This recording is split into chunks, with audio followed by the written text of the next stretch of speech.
Hi friends, എല്ലാവർക്കും നമ്മുടെ ഇന്നത്തെ പുതിയ വീഡിയോയിലേക്ക് സ്വാഗതം. അപ്പോൾ നമ്മുടെ ഇന്നത്തെ വീഡിയോ എന്ന് പറയുന്നത് നമ്മുടെ ചെങ്ങലാമരൻ്റെ കുറച്ച് വിളവെടുത്ത് അതിൽ നിന്ന് നമ്മൾ എണ്ണ ഉണ്ടാക്കുകയാണ് ചെയ്യുന്നത്. അപ്പോൾ ഇന്ന് നമ്മുടെ വീഡിയോ എന്ന് പറയുന്നത് എങ്ങനെ നമുക്ക് ചെങ്ങലാമരൻ്റെ നിന്ന് എണ്ണ ഉണ്ടാക്കാം. കൈ ചുരുങ്ങിയിട്ടുള്ള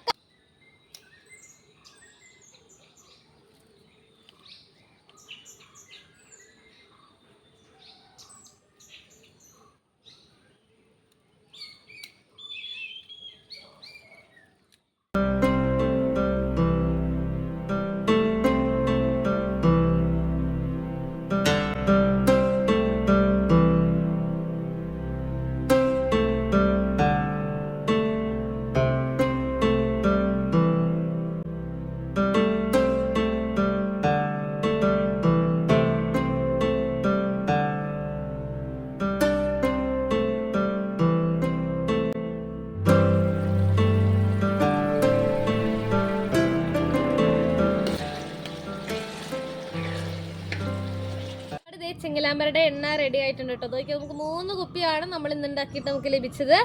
ഇത് ശരിക്കും പറഞ്ഞാൽ നമ്മുടെ ഒടിവ്, ചതവ് അങ്ങനെയുള്ള എല്ലാ രോഗങ്ങൾക്കും ഇത് വളരെ ഉപകാരമാണ് കേട്ടോ. ഒരുപാട് ആൾക്കാർ നമ്മുടെ നിന്ന് ഇതിൻ്റെ ചെങ്ങലാമ്പരയുടെ തണ്ടൊക്കെ വാങ്ങിച്ചിട്ട് പോയുള്ളവരുണ്ട്. പിന്നെ അതിനേക്കാളൊക്കെ ഏറ്റവും നല്ലത് തൈലാണ്. എന്താണെന്ന് വെച്ചാൽ ചിലപ്പോൾ നമ്മൾ അങ്ങനെ ഉപയോഗിക്കും, നമ്മൾ മര്യാദയ്ക്ക് തേച്ചില്ലെങ്കിൽ നമുക്ക് ചൊറിയാനുള്ള സാധ്യത കൂടുതലാണ്. അപ്പോൾ അതുകൊണ്ട് തന്നെ നമുക്ക് എണ്ണ മതി. അപ്പോൾ നമ്മൾ എല്ലാവരും വീട്ടിൽ നിങ്ങളെല്ലാവരും ട്രൈ ചെയ്ത് നോക്കാം കേട്ടോ എങ്ങനെയാണ് നമുക്ക്